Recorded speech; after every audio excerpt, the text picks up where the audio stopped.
starts your engines.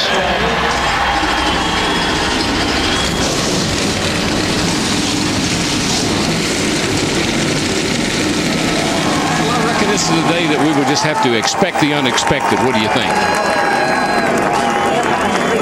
And the boys are coming down here, and the flagman is holding them. Be nice. The green flag's in the air. Boogity, boogity, boogity. See you in February, boys.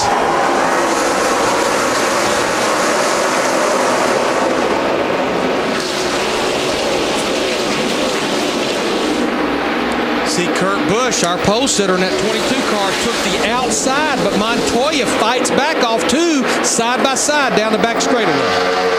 Montoya had a chance at him entering one. Busch closed the door. But Kurt Busch practiced most of the day in the high groove, and that's where he is, way high, coming off 4. He's almost into the wall there. We saw him spin off turn 4 in practice on Friday, getting up that high.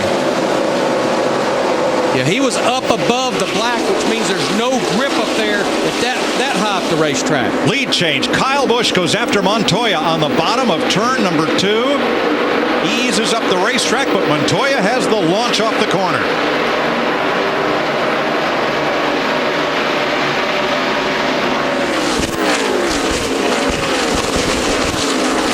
Mike, I had a lot of people ask me this morning, how would all the things that have been going on with Kyle Busch off the racetrack, how would that affect the way he drives? It won't affect him at all. I tell you why. You put that helmet on, you block everything else out of your mind. You're now just a driver. I think sometimes when you have drivers like Kyle Busch, it almost motivates you a little bit. Steve Burns, what happened to our pole sitter? Mike, he didn't even finish a lap, and he said, I am knocking the fence down tight. I don't know where this tightness came from. Steve Addington said 10-4. Kurt said, we'll be 43rd before we even pit. Oh, no. And about knocking the fence down, how about Travis Kvapil? Yeah, he's down here in the middle of 1 and 2, and he gets up high, and you can see there's a gray area there that he is in now. There's just no grip there. You see the dust, the dirt, the sand, nothing there. What do you do, Darrell, when the spotter yells 4 wide, 3 underneath you? Yeah, well, you take it as high as you can and hope you don't hit that wall. Yeah, that tight.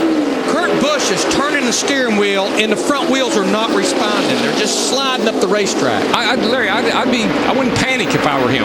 I think being a little snug, once the tire pressures come up, I think he might be better than he thinks he's going to be. And remember this, the 2 unhappiest drivers last week at Charlotte in the first 100 miles, Kurt Busch and Kevin Harvick, both made out just fine when the race was over.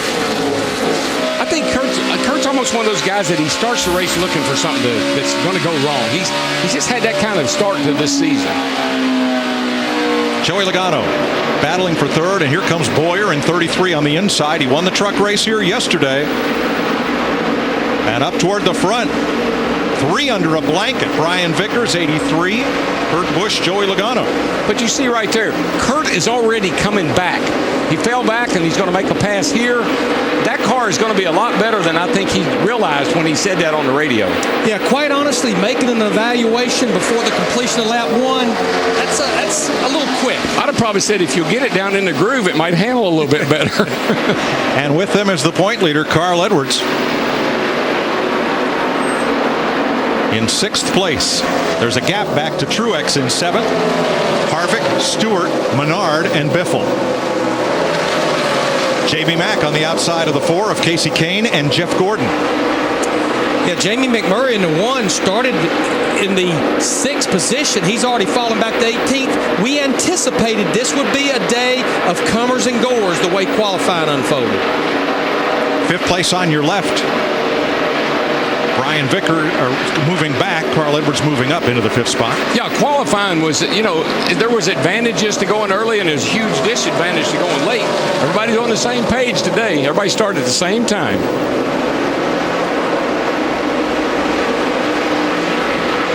Jimmy Johnson up 7 spots from 31st to 24th, and Tony Stewart, who started 13th, 7th after passing Martin Truex. Well, if the theory holds true for Tony Stewart, this ought to be a Tony Stewart runaway day because he likes it when it gets hot and slick. Kyle Busch under pressure from Montoya. You want to see the two most aggressive drivers in NASCAR? You're looking at them. Now, you remember in practice when Montoya and McMurray were struggling a little bit, but I said I really liked the way Montoya's car looked like it was driving and handling. I think he had a car that was going to be good in the race. Again, he gets a great launch off turn number 2 to help track position and be able to make that last stop under caution. Yeah, Brian Vickers in the 83 running fourth. He should have to pit before Kurt Busch because Brian has not been on pit road since lap 202. Cars that have stopped, Harvick and Kyle Busch right now are 12th and 13th. Jimmy Johnson 14th as they battle. Whoa, Johnson threads the needle. I got to go, man. I'm out of here. Time's running out. That's right. 16 to go. Did you look at the clock?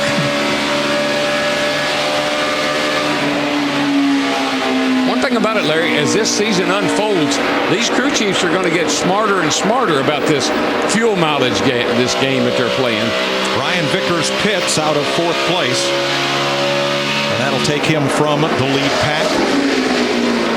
And the 48 gets through there and picks up the spot, 12th place. Matt?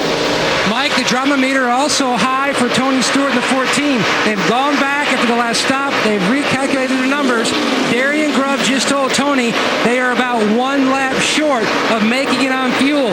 The math not good here in the 14 camp. Remember Texas. Stewart does. He ran the fuel strategy, but a speeding penalty on his last stop dropped him to 12th. Well, Darrell and I were talking about Tony Stewart this 14. Larry, you tell a race driver you got to drive this thing as fast as it'll go, and now look what he's got to do to win it. I haven't told him that in several laps. Yeah. I keep telling him how far that 88 car of Dale Earnhardt Jr. is back there, how many laps to go. 4.5 back, 4 laps to go. But I love what Brad's doing. I mean, he is really doing a smart job. It's going to be oh so close. And Dale Earnhardt Jr. is doing everything he can do. He's just got to run it as hard as he can. He's pulled away from Denny Hamlin now. 3 to go for Brad Keselowski. But something's not right there, Larry, because Earnhardt Jr. is not closing on the 2. He hadn't been catching him very much. And you see here now, Clint Boyer's working on the outside of Dale Jr., almost like Dale Jr.'s giving up. Yeah, it's about a half a second a lap now that Brad Keselowski is slower than Dale Earnhardt Jr. And you see, there goes Boyer by Dale Jr. But keep in mind, Boyer's a lap down. Dick. Junior has been told that he too has to conserve fuel, so he has had to back out a little bit. Yeah, Brad doesn't. I mean, Brad's got it made. I don't think he has to worry about Dale Jr. at all. I didn't think that from the get-go. He just got to worry about running out of fuel. 2 laps to go. The margin is 4 seconds. And how do we know how to calculate gas mileage when a guy's doing what Brad's doing? When you're kicking the clutch in, coasting the car the way he's doing, how do you know? Hamlin is 7 seconds back. There you see Paul Wolf made the move from the NNS Series with Brad Keselowski this year. Paul Wolf never been to victory lane as a Sprint Cup Series crew chief. White flag. Do you have enough fumes to get to the finish line? Well, he's got enough lead. Doesn't have to worry about that. 3.5, 3.4, 3.3, 3.2. Guy looks like Earnhardt's coming. He looks like he's crawling there. I swear, he's not going very fast at all.